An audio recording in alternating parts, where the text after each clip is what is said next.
شاہ مردان شیر یزدان۔ اعوذ باللہ من الشیطان الرجیم، بسم اللہ الرحمن الرحیم، صلی اللہ تعالی علی محمد صلی اللہ تعالی علیہ وآلہ وسلم۔ کہاں کی جستجو ہے، فکر کی پرواز الگ ہے، عجب کی کیفیت ہے، آج کے یہ راز الگ ہے، خدا سے ہم کلام ہونے کو آواز الگ ہے، سر نماز نمازی کی یہ نماز الگ ہے، ابھی یہ رات اختتام ہونے والی ہے، یہ دنیا آج علی کو بھی کھونے والی ہے، یہ دنیا آج علی کو بھی کھونے والی ہے۔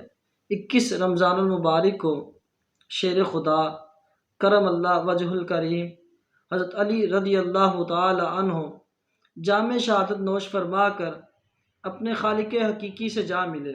حضرت علی رضی اللہ تعالیٰ عنہ کسی تعارف کے محتاج نہیں ہے، بلکہ تاریخ ان کو یاد رکھتی ہے۔ شاہ مردہ شیر یزدہ، قوت پروردگار، لا فتح الا علی، لا سیف الا ذوالفقار کے نام سے بھی یاد کرتی ہے۔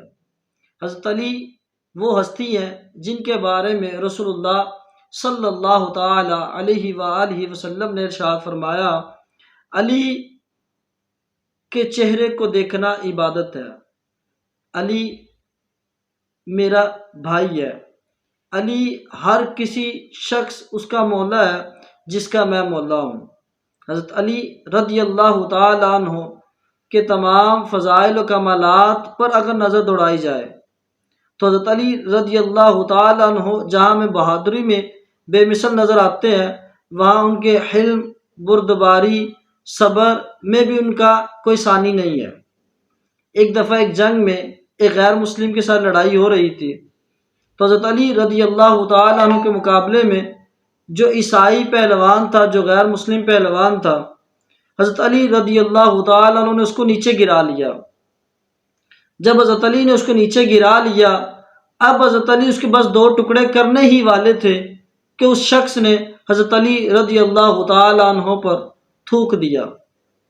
جب حضرت علی رضی اللہ تعالی عنہ پر اس نے تھوکا تو حضرت علی رضی اللہ تعالی عنہ نے اس کو مارنے کے بجائے اس کو زندہ چھوڑتے ہوئے اس کے اوپر سے اٹھ کے سائڈ پہ چلنا شروع کر دیا۔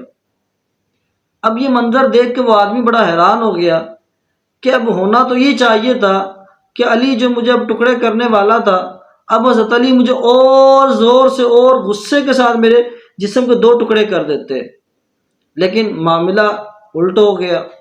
اب حضرت علی رضی اللہ تعالیٰ عنہ نے اس شخص کو کچھ بھی نہیں کہا اور واپس پلٹ پڑے۔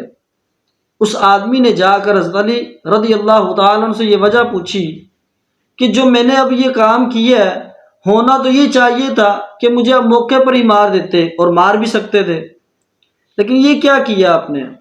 تو حضرت علی نے کیا ہی خوبصورت جواب دیا۔ تاریخ کے اندر یہ کلمات روشن ہیں۔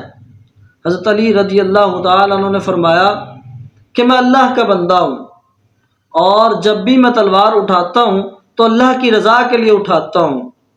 جب میں تجھے پہلے مارنے کے لیے آیا تھا تو وہ اللہ کی رضا کے لیے آیا تھا، جب تم نے مجھ پہ تھوک دیا تو اب میں تمہیں اپنی ذاتی فعل کے لیے نہیں ماروں گا۔ اب اگر میں تجھے مارتا تو لوگوں نے کہنا تھا کہ علی پر اس نے تھوکا تھا تو علی نے غصے میں آ کر اس کو مار دیا، اور میں غصے میں نہیں کسی کو مارتا، اپنی ذات کے لیے کسی سے بدلہ نہیں لیتا، بلکہ میں جب بھی لڑتا ہوں تو اللہ کی رضا کے لیے لڑتا ہوں۔ یہ کیسا معاملہ تھا کہ جب اس شخص نے ان جملوں کو سنا تو اس کے دل پہ جا کے کلک کیے، تو اس آدمی نے جا کر کہا، علی پہلے مجھے کلمہ پڑھائیے اور مجھے بھی اس دین میں شامل کیجئے۔ کیا ہی خوبصورت تعلیمات ہے اس دین کی کہ جس میں کوئی بھی شخص اپنے لیے، اپنی ذات کے لیے کسی سے بھی کچھ طلب نہیں کرتا، بلکہ اپنی زندگی کو اللہ اور اس کے رسول کی دی ہوئی تعلیمات کے مطابق زندگی بسر کرتا ہے۔ تو کیا ہی خوبصورت واقعہ ہے۔ اس واقعے سے ہمیں سبق ملتا ہے کہ دیکھیں کہ حضرت علی رضی اللہ تعالیٰ عنہ بدلہ لے بھی سکتے تھے اور بدلہ لینے پر قادر بھی تھے، لیکن حضرت علی نے ایسا نہیں کیا۔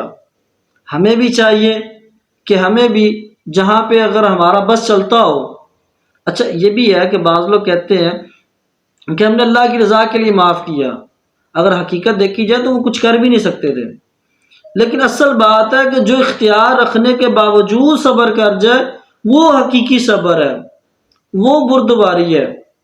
تو ہمیں چاہیے کہ ہمیں اللہ اور اس کے رسول کی تعلیمات پر عمل کرنا چاہیے، اور صحابہ رضی اللہ تعالی عنہما کی زندگی کو بھی اپناتے ہوئے ہمیں بھی صبر، شکر اور ان تمام